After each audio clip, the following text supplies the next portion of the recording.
하나님께서 주시는 은혜와 복을 누리는 저와 여러분의 예배의 자리, 말씀의 자리 될 수 있기를 간절히 소망합니다. 이 시간 말씀을 통해 주시는 은혜로서 우리의 심령이 치유되고 우리의 육신이 회복되고 우리 인생에 막힌 모든 문제들이 해결되는 놀라운 은혜 시간 될 수 있기를 주 예수 그리스도의 이름으로 축복합니다. 아멘. 하나님 주시는 말씀으로 변화된 세 사람의 특징이라는 주제로 말씀 함께 살펴보며 하나님 주신 은혜를 누리고자 합니다. 고린도후서 5장 17절은요 우리에게 이렇게 말씀합니다. 그런즉 누구든지 그리스도 안에 있으면 새로운 피조물이라. 이전 것은 지나갔으니 보라 새 것이 되었도다 말씀합니다. 여러분, 이 말씀의 의미가 무엇입니까? 그리스도 안에 있는 사람은 그리스도를 통하여서 새로운 세상, 새로운 삶, 새로운 관계를 누리는 자들이 되었다는 것을 말씀해 주는 것입니다. 다시 말해서 예수님 안에 있는 자들이 새 사람으로서 새로운 삶을 살아가게 된다는 것을 우리에게 교훈합니다. 새 사람은 이전과는 다른 방식으로 살아가는 그 삶을 가지는 의미를 담고 있습니다. 다른 사고방식과 다른 행동과 다른 마음으로서 인생을 살아가는 이들이 바로 새 사람입니다. 여러분, 성도는 모두 다 이미 새 사람으로 거듭난 자들입니다. 믿으십니까? 우리가 앞으로 되어가야 할 새 사람의 모습이 아니라 이미 우리가 새 사람으로 부름을 받았다는 것이에요. 예수님 안에 있으면 누구든지 새로운 피조물이 되었다라고 성경은 우리에게 말씀합니다. 저와 여러분, 새 사람으로 부름받았음을 기억하며 우리에게 부족한 모습이 있을지라도 낙심치 말고 새 사람답게 살아가시는 일에 날마다 전진하며 나가시는 저와 여러분 될 수 있기를 바랍니다. 하나님과의 관계에 있어서, 자신과의 관계에서, 특별히 또 이웃과의 관계에서 우리는 다양한 변화를 가지면서 새 사람의 모습을 이루며 살아가야 합니다. 완성된 우리의 모습이 아니라 점진적으로 나아가야 할 새 사람의 모습. 여러분, 오늘 말씀을 통해서 우리를 새 사람으로 부르시고 우리에게 변화를 요구하시는 하나님의 뜻을 분명하게 발견할 수 있습니다. 오늘 말씀 가지고 저는 세 가지 관점에서 변화된 새 사람이 가져야 될 세 가지 특징에 대해서 함께 생각해 보고자 합니다. 말씀을 통해 여러분, 이 말씀의 특징이 우리의 모습이 되어서 우리를 통하여서 세상의 예수님을 경험하고 우리를 통해 새 사람의 모습으로서 더욱더 깊어져가고 더욱더 분명한 신앙인의 삶을 살아가시는 저와 여러분 될 수 있기를 간절히 소망합니다. 말씀 통해 세 가지 생각합니다. 새 사람의 특징, 첫 번째는 말의 변화입니다. 뭐의 변화라고요? 25절 말씀 우리 한번 같이 읽어볼까요? 25절 함께 읽겠습니다. 그런즉 거짓을 버리고 각각 그 이웃과 더불어 참된 것을 말하라. 이는 우리가 서로 지체가 됨이라. 아멘. 말씀에서 보신 대로 새 사람의 특징은요, 먼저 거짓을 버린다라고 하였습니다. 거짓을 버린다. 여기서 나오는 거짓은요, 얼토당토한 그 거짓말을 의미하는 것이 아닙니다. 무엇이냐? 교묘한 거짓말을 구체적으로 의미하고 있습니다. 구체적으로 이 교묘한 거짓말은요, 이웃을 교묘한 말들로서 속이고 피해를 주기 위해 하는 모든 말들이 됩니다. 새 사람은 바로 이런 거짓을 버린 사람이 새 사람이 되어야 한다라는 것이에요. 교묘한 거짓말을 버린 대신에 무엇을 말합니까? 이웃에게 참된 것을 말한다라고 교훈하고 있습니다. 25절 마지막 부분에 말씀하고 있는 것처럼 서로가 서로에게 지체이기 때문에, 서로가 서로에게 예수 그리스도를 머리로 연결된 사랑하는 지체이기 때문에 서로가 서로에게 거짓을 말해서는, 교묘한 속이는 말들을 해서는 안 된다라는 것입니다. 여러분, 거짓을 말하지 않는다라는 것 쉽습니까? 쉬운 일이 아닙니다. 여러분, 저도 생각을 해보면 은연중에 제가 원해서든지요, 정말 원하지 않든지요, 무의식적으로 습관적으로 이런 경우들이 있다라는 것을 생각한다면 이 거짓을 떨쳐버린다는 것, 교묘한 말들로서 나를 감추고 이웃을 속이는 이 문제에 있어서 하나님이 원하시는 기준을 이루는 것 정말 쉽지 않다는 것을 우리가 생각할 수 있습니다. 여러분, 은연중에 그 거짓을 행하면서도, 은연중에 이웃을 속이면서도 각자의 다양한 이유들로서 합리화하거나 아니면 어찌 보면은 조금에도 이 부분이 불편하게 느껴지지 않아서 거듭나지 않으려는, 변화되지 않으려는 우리의 완고한 모습들도 있다라는 것입니다. 다시 말하면 우리가 이 거짓의 문제에 늘 거짓을 멀리하기 위해서 부단히 애를 쓰고 부단히 하나님 주신 은혜를 사모하며 우리 자신을 돌아보지 않는 이상 우리의 삶에 언제든지 이 거짓의 문제는 항상 존재한다는 것을 생각해야 됩니다. 나는 이미 이 거짓의 문제에 초월하였다, 나는 잘하고 있다, 여러분 생각되시는 분이 계십니까? 더욱더 여러분의 삶을 신중히 여기셔서 이 거짓의 문제에 언제나 늘 자유로우시는 우리 모두가 될 수 있기를 바랍니다. 혹여나 이 거짓의 문제에 자유하지 못하여 이 말씀 앞에 나의 모습이 부끄럽게 느껴지시고 연약하게 느껴지시는 분이 계십니까? 오늘 예배를 통해서 주시는 하나님의 은혜로서 거짓의 문제에서 자유함을 누리시는 저와 여러분의 복된 삶이 되시기를 바랍니다. 계속해서 29절 말씀도 한번 계속해서 봅니다. 29절 같이 읽겠습니다. 무릇 더러운 말은 너희 입 밖에도 내지 말고 오직 덕을 세우는 데 소용되는 대로 선한 말을 하여 듣는 자들에게 은혜를 끼치게 하라. 아멘. 세 사람은 더러운 말을 입 밖에 내지 않는다라고 말씀하고 있습니다. 여기에서 더러운 말은 단순히 욕이나 그런 험한 어떤 말들만을 의미하는 것이 아닙니다. 여기서 말하는 더러운 말은요, 험담이나 중상모략이나 다른 이들을 모함으로 빠뜨리는 그런 속이는 말들이나 남에게 해를 끼치고 공동체의 분쟁을 일으키는 그런 말들을 의미합니다. 세 사람은 그런 더러운 말이 아니라 오히려 덕을 세우는 말들로 그 입술과 삶이 쓰여져서 듣는 사람으로 하여금 은혜를 끼치는 데에 그 말이 사용되어야 한다라고 성경은 우리에게 교훈하고 있습니다. 위로나 격려나 긍정적인 말이나 소망이 되는 그런 말들로서 우리의 입술을 채워가야 한다라고 말씀하는 것입니다. 신약 성경 야고보서를 관통하는 가장 큰 주제가 무엇이냐? 행함입니다. 그리고 이 행함에 있어서 많은 부분에서 야고보서는 이 말로서 시험에 들지 않고 말로서 하나님이 기뻐하시는 경건을 이룰 것을 권면하고 있습니다. 야고보서 1장 20절에 보시면은요, 이 부분에서 하나님이 기뻐하시는 말들을 위하여서 우리에게 많은 교훈들을 더해줄 때에 이 말로서 하나님의 은혜, 하나님의 덕을 나타낼 수 있기에 우리의 입술이 훈련되어져야 된다라고 야고보서는 말씀하고 있습니다. 여러분, 성숙한 그리스도인의 가장 특징이 무엇이냐? 말에서 변화를 가진 사람입니다. 신앙생활이 어떻게 변화되었고 어떻게 예수님과 함께하며 어떻게 하나님 기뻐하시는 열매를 맺을 수 있느냐? 많은 경우들에서 삶의 모습으로 증명될 수 있겠지만 가장 먼저 드러나는 것이 무엇이냐? 말입니다.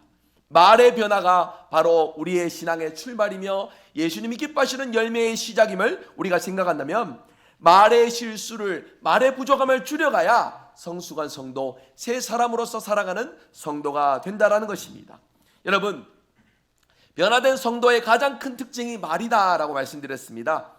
많은 경우를 생각해 보면요, 교회 공동체 속에서도요, 시험에 들고 어려움을 겪는 경우들이 언제냐?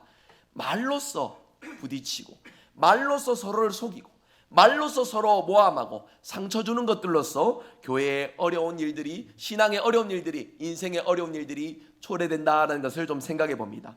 여러분, 언어는 습관입니다. 우리가 우리의 생각으로 충분히 제어할 수 있습니다. 무의식적으로 반복되는 나의 어떤 연약함들도 내가 하나님 주신 말씀을 통하여서 거울 삼아 나의 혀를, 나의 입술을 훈련하여서 하나님이 기뻐하시는 말들로서 사용하고자 부단히 노력한다면 충분히 우리가 바뀌어질 수 있다는 것입니다. 여러분, 예수님을 통해서 우리의 인격이, 우리의 신앙이 변화되었음을 고백한다면 우리의 입술은 훈련되어져야 됩니다.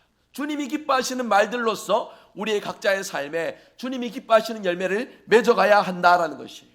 이 시간 우리의 말을 한번 좀 점검해 보았으면 좋겠습니다. 여러분, 구체적으로 이렇습니다. 내가 교회 공동체에서, 내가 가정에서, 내가 나의 일상에서 어떤 말들을 가장 많이 쓰고 있는지, 특별히 우리 교회 공동체 속에 그 지체들에게 어떤 말들을 많이 하고 있는지를 점검해 보시면 우리의 말이 어느 위치에 있는지를 점검해 볼 수 있다라는 것이에요. 저도 이 부분에서 말씀을 준비하는 자이지만 성도의 한 사람으로서 이 말씀을 거울 삼아 좀 돌이켜 생각해 보았습니다. 거짓을 말하지 않는지, 더러운 말로 지체들에게 상처를 주지 않는지, 많은 부분에서 부족함이 따르는 저의 말, 저의 언어의 습관이었습니다. 분명한 것은요, 세 사람은 그런 말을 훈련할 수 있는 자들이 되어야 한다는 것입니다. 세 사람으로 부름받았지만 이 세 사람으로 거듭나기 위해서 부단히 우리의 언어를 점검하고 우리의 언어를 선한 말들로서 채워가는 일에 저와 여러분이 노력을 해야 된다는 것이에요. 여러분, 저도 그렇고 여러분들도 그런 분들이 계실 것입니다. 원래 타고난 내 말본새가 이렇습니다. 내 성품이 이렇습니다. 내 성격이 이렇습니다 하면서요, 변하지 않으려는 그런 모습들이 있을 것이에요. 예를 들면 이렇습니다. 내가 말은 좀 거칠게 해도, 말은 좀 내가 세게 해도 내가 틀린 말은 안 하잖아 하면서 막 이렇게 정제되지 않았던 어떤 감정들이 그대로 말로서 다 나오면서요, 그러면서 듣는 이에게 그래도 내가 옳은 말 했으니까 혹여나 내 말에 상처받은 것이 있다면 이해해 주세요 하면서 우리가 그런 식으로 말을 하는 경우들이 있습니다. 여러분, 오늘 말씀해 보시면 세 사람의 특징은요, 선한 말, 그 지체를 세우는 말들로서 쓰임을 받아야 된다라고 분명히 말씀하고 있습니다. 옳은 말을 하더라도 지혜롭게, 나쁜 말은 아름답게, 그리하여서 덕을 세우고 선한 일에 저와 여러분의 언어가 쓰여져야 한다라는 것을 분명히 교훈하고 있어요. 여러분, 저도 정장 입고 명찰 달고 여기서 말씀 전하고 있으니까 뭔가 고상하게 보일지 모르겠지만 저의 언어도 한참 부족합니다. 너무나도 모자랍니다. 일상생활 속에 어떤 말들을 많이 쓰는지 제가 한번 A4 용지 하얀 백지에 적어놓고 제가 이 설교 준비하면서 적어보았어요. 적으면서 1분도 안 가서 부끄러워지더라고요. 이야, 이거는 아니다. 이래서는 안 되겠다. 주일날 제가 가장 많이 쓰는 말들이 있고 가장 많이 쓰는 표현들이 있습니다. 그것들을 또 한번 적어보았습니다. 제가 일상에서 쓰는 말들과 주일에 제가 쓰는 말들, 정말 끝에서 끝이라는 사실을 깨달을 때에 너무나도 많이 부끄러움들을 느끼게 되었는데요. 여러분, 저만의 문제는 아닐 것입니다. 사실 우리 모두의 문제입니다. 가장 중요한 것은요, 누군가의 교훈으로 가르침으로써 내가 이제 뭔가 바뀌어지고 내가 뭔가 내 언어가 조금 더 세련되고 조금 더 남들에게 덕을 세우는 말들로서 정비될 수 있을 것입니다. 하지만 누군가의 가르침으로 시작되는 일에는 한계가 있습니다. 어느 정도 시점이 지나가면은 완고한 우리의 모습으로 돌아가기 마련입니다. 그렇기에 성경은 그리스도 안에 있으면 누구든지 새로운 피조물이다 말씀하고 있어요. 새 사람이 되기 위하여서는 날마다 주님과 함께 하여야 합니다. 날마다 주님이 내게 무엇을 원하시는지 점검하여 무의식 중에라도 주님이 기뻐하시는 말, 덕을 세우는 말, 주님이 기뻐하시는 선한 일에 우리의 말이 쓰여지도록 부단히 우리 자신을 점검하여야 합니다. 새 사람의 특징은 변화된 자들이다 하였습니다. 이미 우리가 변화를 위해 초대받았습니다. 그렇다면 어떻게 이 변화를 이뤄가야 되겠습니까? 주님과 함께함입니다. 우리의 삶에 주님이 주일마다 생각나는 사람, 주일마다 생각나시는 분, 주일마다 교회 공동체 속에서 주님이 기뻐하시는 의미들을 생각하고 실천하는 그런 사람으로 우리가 살아가는 것이 아니라 매일의 삶 속에 이 말씀이 우리의 인생의 지표가 되고 교훈이 되어 우리의 입술이, 우리의 말이 선한 일에 쓰임받는 저와 여러분의 복된 삶이 되시기를 바랍니다.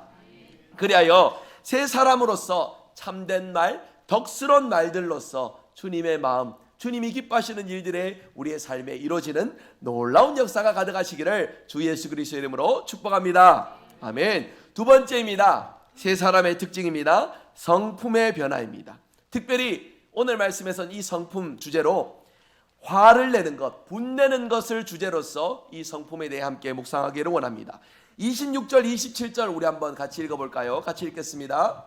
분을 내어도 죄를 짓지 말며 해가 지도록 분을 품지 말고 마귀에게 틈을 주지 말라. 아멘.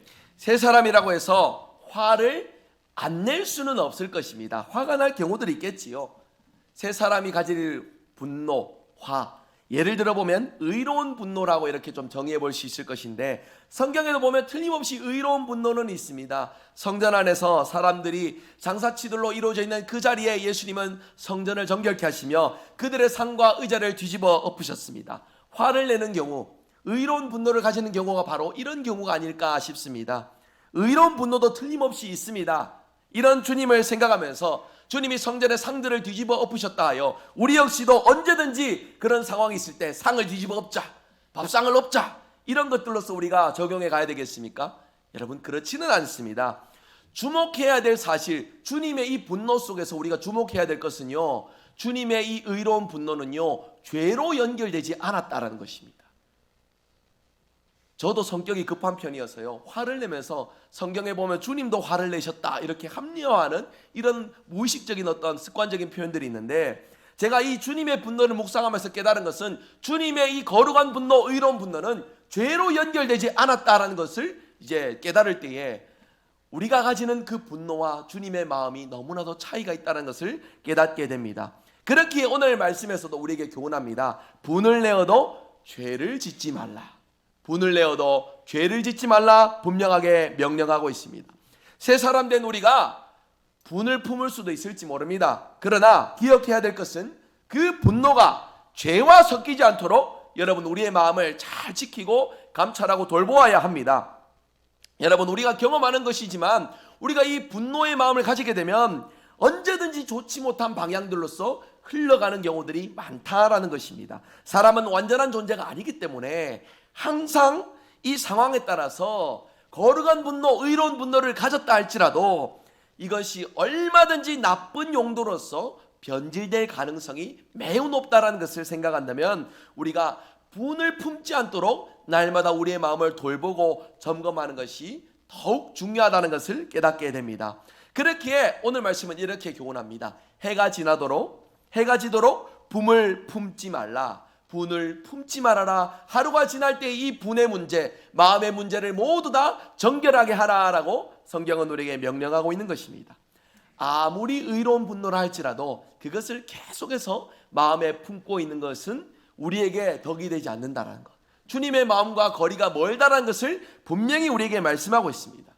여러분 성경이 왜 새 사람 된 우리에게 화의 이 분노의 마음을 품지 않을 것을 권면하고 있습니까? 오늘 말씀에 보는 대로 이 분을 품는 것은 마귀에게 우리의 마음을 내어주는 것, 마귀에게 틈을 주는 것이기 때문에 성경은 우리에게 교훈하고 있는 것입니다. 마귀는 우는 사자처럼 삼킬 자를 찾는다라고 성경은 말씀하고 있습니다. 무슨 수를 써서라도 걸려 넘어지게 하려고 마귀는 호시탐탐 성도들을 노리고 있습니다.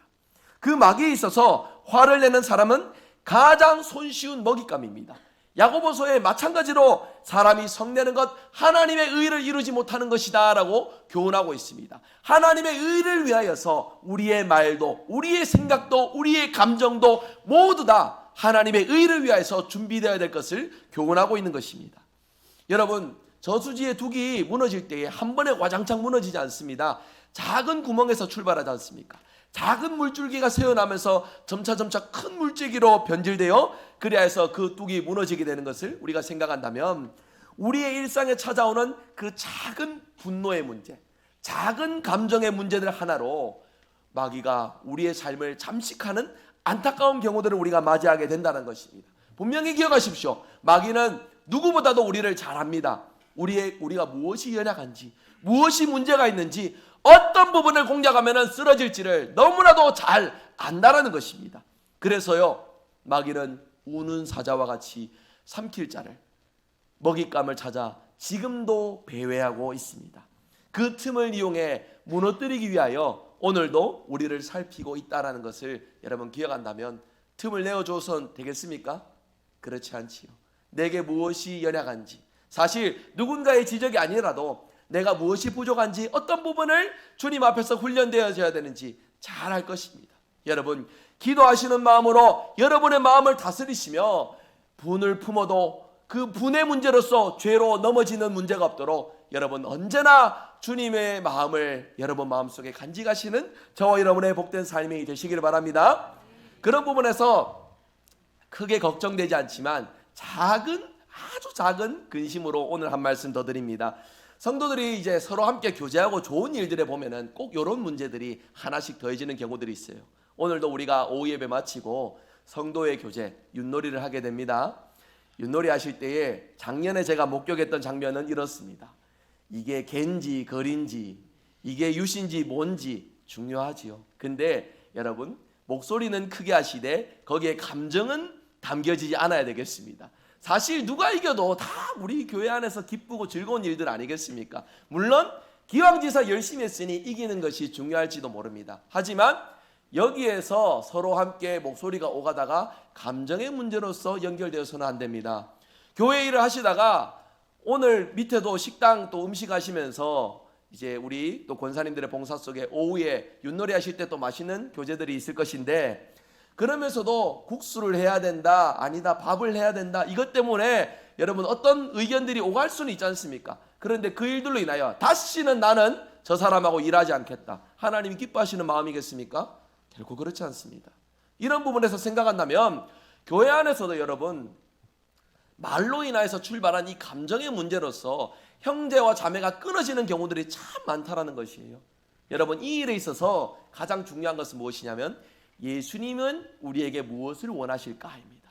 형제가 좀 연약할지라도, 부족하고 부끄러운 모습으로서 나에게 상처를 줄지라도 넉넉한 마음으로 예수님의 마음을 나타내실 수 있는 저와 여러분 되시길 바랍니다. 부족한 자들도 역시 마찬가지입니다. 혹여나 그 부족함 속에 내 감정이 노출되고 나의 분노와 나의 어떤 상한 감정이 나타났다면, 여러분 형제에게 자매에게 다가가셔서 솔직한 마음으로 용서를 구하고 이해를 구하셔서 화목을 이루시는 것이 교회 공동체의 매우 중요한 일입니다. 멀찌감치 있으면서 이해해 주기를 바라고요. 멀찌감치 생각하면서 뭐 이런 일들 가지고서 시시콜콜 얘기하는 것 뭐 그렇게 중요한 일이라고 싶은 그런 사소한 일에도요, 주님의 마음으로 나의 연약함을 고백하고 인정하고 다가갈 때 더 큰 열매를 맺게 됩니다. 물론 사랑으로 품고 이해할 수 있습니다. 하지만 인정과 그리고 또 그곳에서 솔직한 자기의 개방을 통하여 그 속에서 주님의 마음이 서로 교통되는 일들을 경험하는 것이 바로 교회입니다. 여러분, 우리 교회가 이런 일들에 나날이 발전하고 성장해가는 아름다운 역사가 가득한 우리 교회가 될 수 있기를 바랍니다. 여러분, 이 화의 문제에 있어서, 분노의 문제에 있어서 일상생활은 다 나열하기가 제가 부끄럽다 치고요, 목회를 하면서도 제가 한 번도 화를 내지 않았느냐? 그럴 리가 없지요. 사람인지라 수시로 화날 일들이 천지였다라는 것을 좀 생각해 보게 됩니다. 참고 인위적으로 막 이렇게 감추려고 해도요, 이게 안 감춰지는 경우들도 틀림없이 있었습니다. 부끄러운 모습들이 참 많았습니다. 그런데 이 말씀을 준비하면서 제가 묵상해 보니까 화를 내어서 교회에 유익이 되고 공동체에 유익이 된 경우가 단 한 번도 없었다는 것을 생각하면은 이 분노의 문제는 우리에게 주는 시사점, 교훈점이 틀림없이 분명하게 있다는 것입니다. 분노가 있을 수 있습니다. 상한 마음을 가질 수 있습니다. 그러나 그것으로 내가 죄에 빠지고 공동체가 시험에 들지 않도록, 여러분 가장 중요한 일은 무엇입니까? 우리 스스로가 우리의 마음을 돌보는 것입니다. 우리가 분노의 마음을 가진다 할지라도 그 순간에 주님이 우리를 용납해 주시고 사랑해 주신 그 은혜를 좀 더 생각하면 좋겠습니다. 아무리 합법적인 분노를 할지라도, 아무리 의로운 분노를 할지라도 그것으로 인하여 결국 죄의 연약함으로 머물게 되는 우리의 모습이란다면, 여러분 그것이 무슨 유익이 있겠습니까? 여러분, 화를 내는 것은 성도 개개인에게도 마귀가 노리는 틈인 것과 동시에 교회 공동체에도 마귀가 노리는 틈이 된다는 것을 분명히 기억할 수 있기를 바랍니다. 화를 내는 사람도 무너지지만 교회 공동체도 이 일에 무너지게 됩니다. 그러니 그 틈을 마귀가 좋아하지 않을 수가 없지 않습니까? 그 좁은 틈을 비좁기 위하여 오늘도 우리를 후벼파고 있습니다. 여러분, 마귀에게 틈을 주지 않기를 원합니다. 가장 중요한 것이 무엇입니까? 그 분냄의 순간에 주님의 마음을 기억하는 것이에요. 우리 모두가 경험했지 않습니까? 흠 많고 죄 많고 연약한 우리를 우리 주님이 십자가의 보혈로서 용납해 주시고 사랑해 주신 것. 기독교 신앙의 핵심은요, 주님의 그 용서를, 주님의 그 사랑을 기억하는 것이에요. 내가 사랑할 수 없을 때에도 주님의 사랑을 통해서 사랑하는 것이고요, 내가 용서할 수 없을 때에도 주님의 용서를 기억하면서 용서하는 것이 기독교 신앙의 핵심입니다. 우리가 모두 이것을 경험한 자들 아닙니까? 우리가 새 사람으로 부름받아 모두 이 사실을 기억하고 고백하는 자들이라면 용서할 수 있습니다. 분냄을 가라앉힐 수 있습니다. 그 속에서 주님의 마음을 꽃피울 수가 있습니다. 여러분, 이 사실을 분명히 기억하여 옛사람을 벗어던지고 새사람을 입었으니 이 분냄의 문제에 있어서도 열매를 맺으며 분명한 변화의 아름다운 모습을 이뤄가는 저와 여러분 될 수 있기를 주님의 이름으로 축복합니다. 아멘. 세 번째입니다. 세 사람의 특징입니다. 행동의 변화를 가지는 이입니다. 말이 변하고 성품이 변하니, 그러니까 이제 무엇이 변해야 되겠습니까? 행동이 변하게 된다는 것입니다. 여기에 이 행동의 핵심은요, 내 중심의 행동, 나 중심의 행동에서 다른 사람 중심으로 우리의 행동이 변한다라는 것입니다. 28절 말씀을 한번 같이 보실까요? 28절 같이 읽겠습니다. 도둑질하는 자는 다시 도둑질하지 말고 돌이켜 가난한 자에게 구제할 수 있도록 자기 손으로 수고하여 선한 일을 하라. 아멘. 여기에서 도둑질은 게으름과 연관해서 생각하는 것이 좋습니다. 왜냐하면 28절 뒷부분에 도둑질하던 사람에게 자기 손으로 수고하여 선한 일을 하라라고 말씀하고 있기 때문입니다.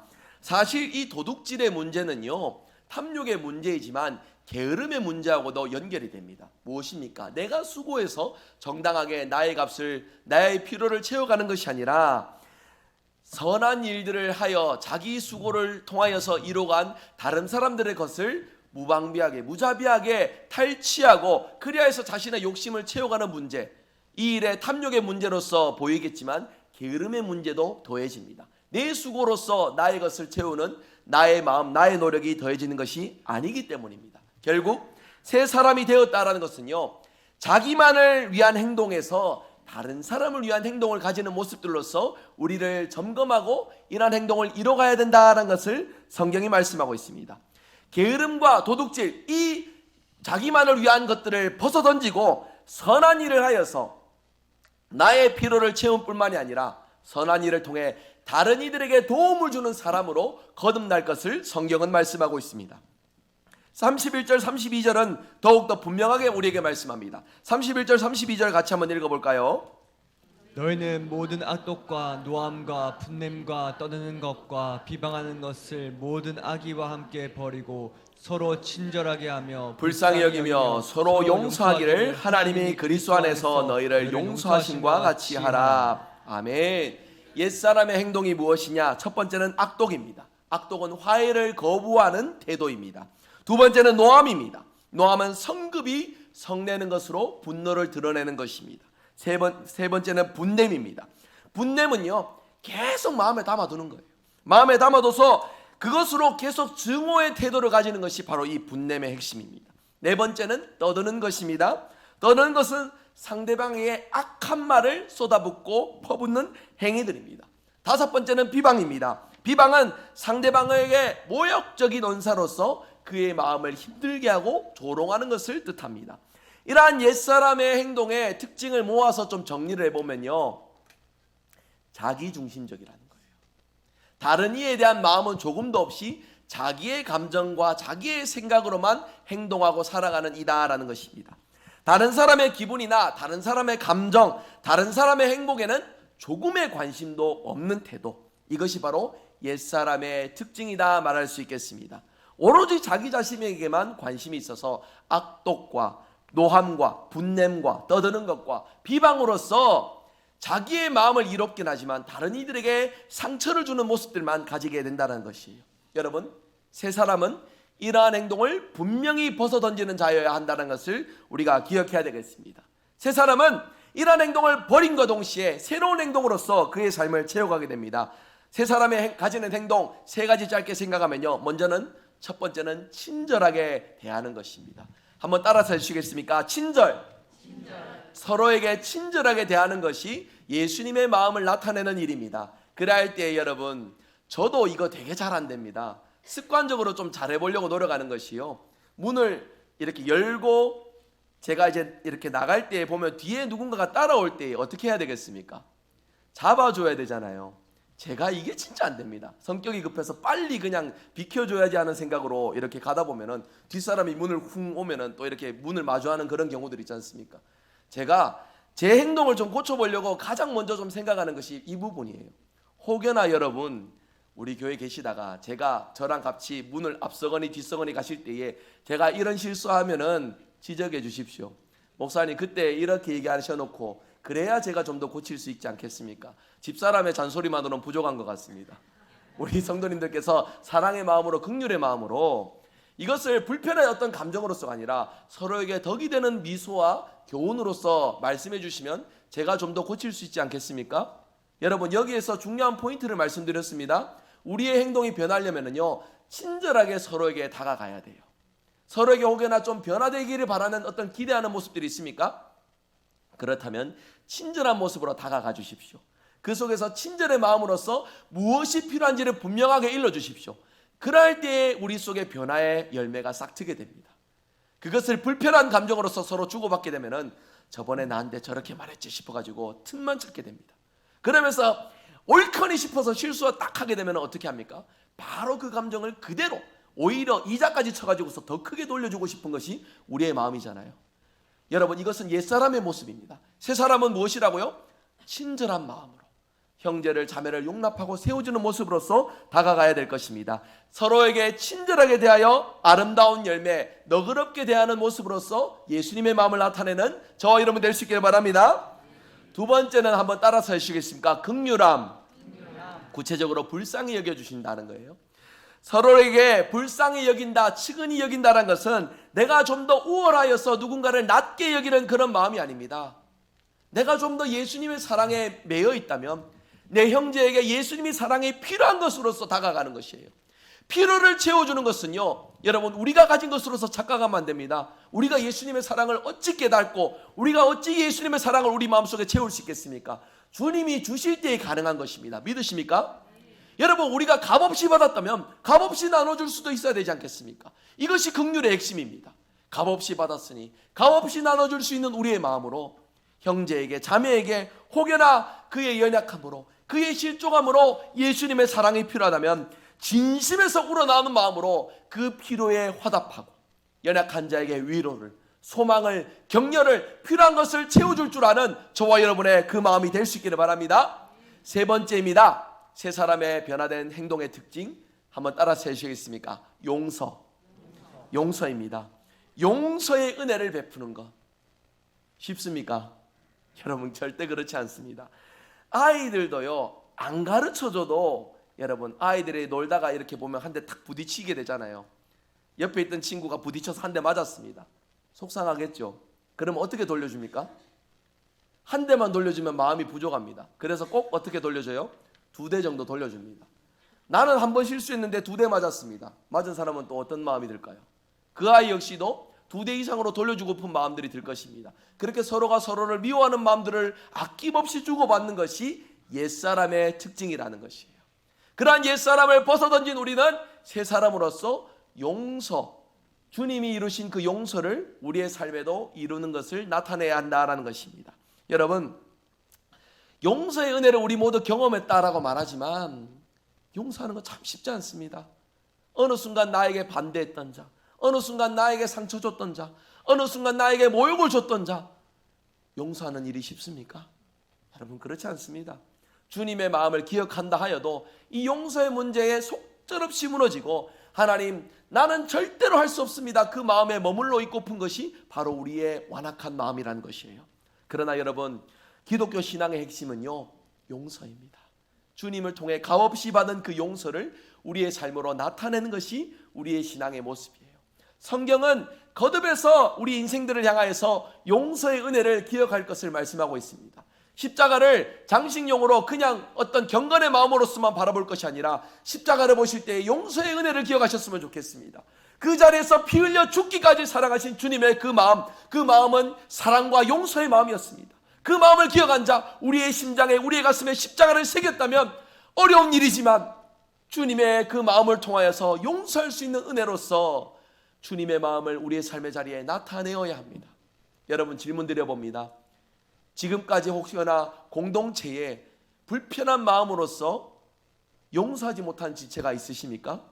권면을 드립니다. 주님의 마음으로 용서하시는 은혜가 우리 공동체 안에 충만하기를 주님의 이름으로 축복합니다. 여러분의 가정 가운데, 여러분의 가족 가운데 혹여나 누구보다도 사랑하고 가까워야 될 가족이지만 용서하지 못하여 그 관계가 깨어지고 아픔을 겪으시는 가정이 있으십니까? 주님의 이름으로 권면합니다. 여러분의 마음에 주님 주시는 그 마음으로서 용서의 은혜를 나타내는 여러분의 가정 되시기를 주님의 이름으로 축복합니다. 여러분, 이 세 사람의 세 가지 행동의 특징, 첫 번째는 친절한 것이었고요, 두 번째는 긍휼함이었고요, 세 번째는 용서입니다. 이 세 가지 특징을 모아 정리하면은요, 다른 사람을 먼저 생각하고 행동하는 이가 세 사람이다라는 것을 우리가 발견할 수 있습니다. 사랑하는 성도 여러분, 우리는 우리 자신만을 원래 생각하는 일에 최적화되어 있는 우리의 삶의 형편입니다. 죄가 무엇입니까? 나의 필요와 나의 만족만을 위해 살아가는 것이 결국 죄입니다. 욕심이 잉태하여 죄가 되고 죄가 장성하여 사망에 이른다 하였지 않습니까? 욕심이 무엇입니까? 나만을 위한 것이에요. 나의 필요와 나의 체험과 나의 감정과 나의 생각을 위하는 것이 결국에는 죄된 인생이다라는 것을 말씀하고 있습니다. 그러나 예수 그리스도 안에서 우리 모두가 새 사람이 되었습니다. 새 사람이 된 자들로서 말이 변하고 성품이 변하고 행동이 변하여 주님이 기뻐하시는 모습을 나타내는 것이 우리가 살아가야 될 우리의 인생의 길, 신앙의 길이다라는 것입니다. 여러분, 이 부분을 이제 말씀을 통해 적용하면서 교회적인 권면을 제가 좀 드려보고자 합니다. 우리 교회 태어나실 때부터 교회에 이제 자연스럽게 교회의 일원이 되신 분들도 계시고요. 부모님을 따라 함께 오셔서 교회의 일원이 되신 분들도 계실 겁니다. 그리고 성인이 되어서 본인의 선택에 의하여서 교회에 등록하셔서 신앙생활 하시는 분들도 계실 것인데, 어떠한 경우에서건 여러분 자신의 선택에 의하여서 공동체에 교회에 속해 있다라는 이 마음으로서 있으실지 모르겠습니다. 잘 들으시기 바랍니다. 여러분, 하나님이 우리를 교회로 부르셨습니다. 저와 여러분의 선택으로 우리의 의지로서 교회의 일원이 된 것 같이 생각하시지만 아닙니다. 우리가 믿는 자들로서 고백하기로 하나님이 우리를 주님의 한 몸으로서 만들어 주셨다는 것을 고백하는 것이 교회론의 핵심입니다. 자신의 선택에 의하여서 내 결정에 의해서 생각하고 신앙생활하는 이런 태도는 모두 다 하나님께 속한 모습들이 아닙니다. 교회 공동체 속에서 말과 성품과 행동이 변화되어야 되고 새 사람의 모습을 이루어야 되는 이유가 바로 여기에 있습니다. 내가 내 말을 변화시키고 내가 내 감정을 다스리고 내가 내 행동을 이뤄가는 주체가 아니라 하나님이 이 속에서 이러한 삶을 살도록 보내주셨다는 것을 믿고 고백하는 것이 우리의 신앙의 핵심이란 것이에요. 진정으로 변화를 원한다면 하나님이 나를 이곳에 보내주셨다는 것, 내 선택으로서 내가 내 삶을 감당해가는 것이 아니라 하나님이 맡겨주신 자리를 지켜가고 하나님이 원하시는 삶을 살아가는 일에 내가 기꺼이 순종해야 된다는 그 마음을 여러분 우리 마음속에 새길 수 있기를 원합니다. 순종의 마음에서, 이러한 진리에 대한 순종의 마음에서 우리는 새 사람으로 날마다 자라가고 거듭나게 될 것입니다. 여러분, 에베소서 2장 20절에서 22절 말씀 한번 같이 읽어볼까요? 같이 읽겠습니다. 너희는 사도들과 선지자들의 터 위에 세우심을 입은 자라. 그리스도 예수께서 친히 모퉁이 돌이 되셨느니라. 그의 안에서 건물마다 서로 연결하여 주 안에서 성전이 되어가고 너희도 성령 안에서 하나님이 거하실 처소가 되기 위하여 그리스도 예수 안에서 함께 지어져 가느니라. 아멘. 이 말씀 마지막 부분에 보시면 그리스도 예수 안에서 함께 지어져 가느니라. 우리는 함께 지어져 가는 자들입니다. 믿으십니까? 함께 지어져 가는 성전이 되어야 합니다. 주님이 거하시는 곳이 되기 위하여, 새 사람의 모습이 나타나는 교회가 되기 위하여 모두 하나가 되어 함께 지어져 가는 것이 바로 교회라는 것입니다. 내 뜻과 내 생각, 내 욕심을 펼치는 곳이 교회가 아닙니다. 그것은 주님의 부르심에 화답하는 것이 아닙니다. 오늘 읽으셨던 에베소서 2장의 말씀 첫머리처럼요, 여러분 선지자들과 그리고 또 하나님 주 예수 그리스도께서 주시는 그 말씀의 진리 위에, 그 터 위에 세워진 우리 교회란다면 말씀의 교훈, 이 전통을 따라서 신앙생활하는 일에 더욱더 힘써야 됩니다. 신앙생활하다 보면 원치 않지만 상처받는 경우들이 있습니다. 힘드신 경우들이 있습니다. 그러나 변화된 새 사람은 그러한 어려움 속에서도 주님이 원하시는 것을 기억하여 부르신 자리에서 보냄받은 우리 자신을 기억하여 주님의 뜻을 나타내는 것이 새 사람의 특징이다 말씀하고 있습니다. 여러분, 오늘 말씀 정리하면서요, 세 가지의 변화 무엇이라 했습니까? 첫 번째는 말이라 했습니다. 여러분, 새 사람 된 우리들 모두가 우리의 언어가 변하여 주님의 덕을 나타내는 우리의 말이 될 수 있기를 바랍니다. 두 번째입니다. 무엇이라 했습니까? 성품이라 했습니다. 이전에 특별히 화를 잘 내셨다면 이제는 새 사람으로서 여러분 우리가 참을 줄 알아야 됩니다. 다스릴 줄 알아야 됩니다. 인내할 줄 알아야 됩니다.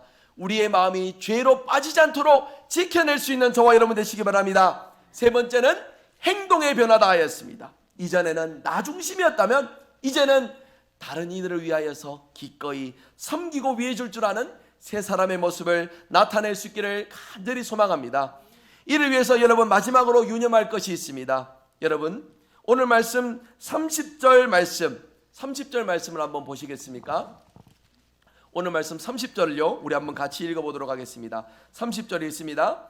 하나님의 성령을 근심하게 하지 말라. 그 안에서 너희가 구원의 날까지 인치심을 받았느니라. 아멘. 우리 안에 계신 성령을 근심하지 않게 하도록 저와 여러분 늘 성령의 내주하심을 기억하여 그 성령께서 기뻐하시고 원하시는 모습대로 여러분 우리가 순종하며 살아갈 수 있기를 간절히 원합니다. 여러분 이 일이 가능한 것은요 우리가 똑똑해서 말씀을 잘 기억하고 순종하는 것으로서 가능한 것이 아닙니다. 성령께서 내주하심으로, 성령께서 우리와 함께 하심으로, 성령께서 우리를 도우심으로 우리가 가능하게 된다는 것입니다. 그 성령을 근심하게 된다는 것, 그 성령을 근심하게 한다는 것, 결국 무엇입니까? 성령의 인도하심보다는 죄의 탐욕에 사로잡혀 있기 때문에 성령을 근심하게 만드는 것입니다. 저와 여러분 언제나 깨어있어 성령을 근심하게 하는 것이 아니라 성령을 기쁘시게 하며 주님을 기쁘시게 하는 은혜의 삶을 살아가는 저와 여러분 될 수 있기를 간절히 소망합니다. 말씀했습니다. 오늘 말씀 기억하며 좀 그런 생각해 보았습니다. 나를 보면서 성령께서 근심하지 않으실지, 우리를 보면서 성령께서 근심하지 않으실지 여러분 어떤 마음이 드시나요? 성령이 근심하지는 않으실지요?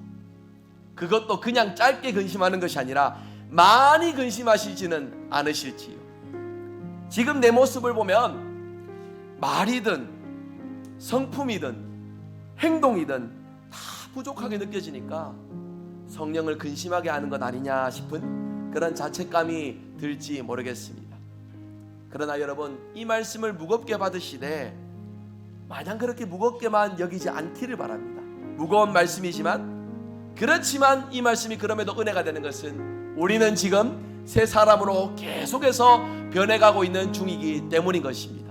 우리가 새 사람으로 변해가는 것은 주님 다시 오시는 그날까지 이루어가야 할 우리의 신앙의 목표이며 나아가야 할 길입니다. 그렇기에 지금의 내 모습에 안주하는 것이 아니라 날마다 성령께서 인도하심을 통하여 성령이 기뻐하시는 변화의 새 사람의 아름다운 열매를 맺어가는 저와 여러분 되시기를 바랍니다. 우리는 계속해서 변해갈 것입니다. 그 변화 속에 성령이 함께 하십니다. 은혜로서 우리를 붙드십니다. 외롭지 않도록 날마다 도우시고 함께 하시는 성령의 은혜 속에 우리의 말과 성품과 행동이 변화되는 아름다운 역사가 있으시기를 주 예수 그리스도 이름으로 축복합니다. 아멘. 우리 함께 찬양하기를 원합니다. 박수치며 빠르게 찬양합시다. 주 예수 내 마음에 들어와 계신 후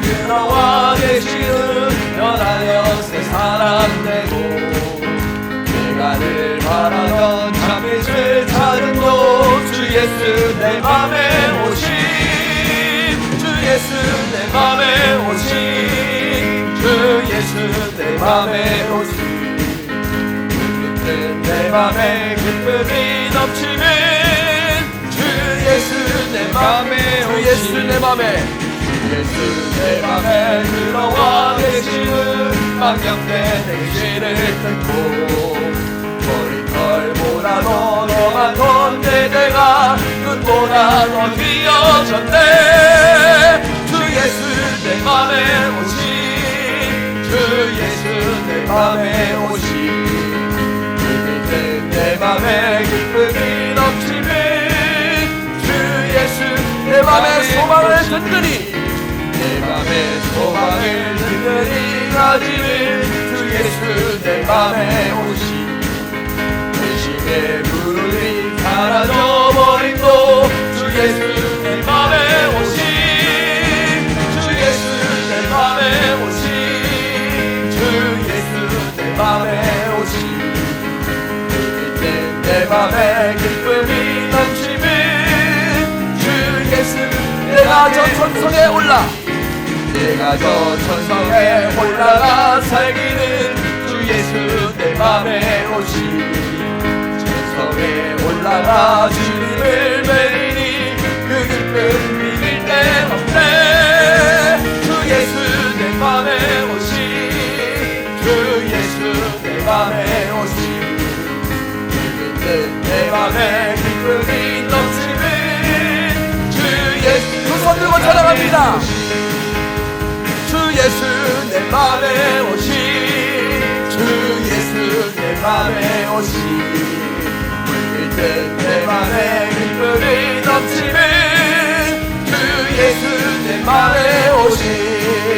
아멘. 이 시간 말씀 기억하며 함께 기도합니다.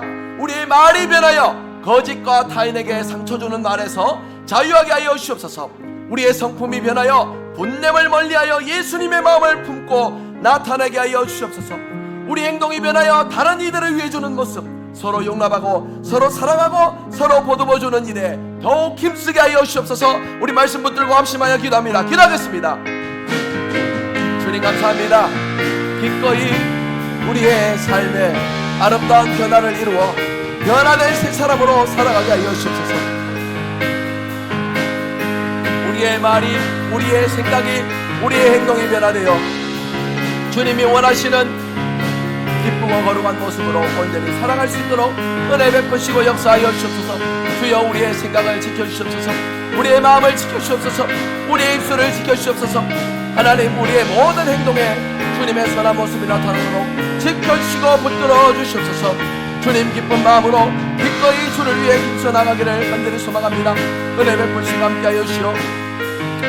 주님의 마음을 힘있게 이뤄가게 하여 주시옵고 그 속에 귀한 열매 맺어 주님이 원하시고 기뻐하시는 아름다운 은혜의 모습을 나타내며 살아가게 하여 주시옵소서.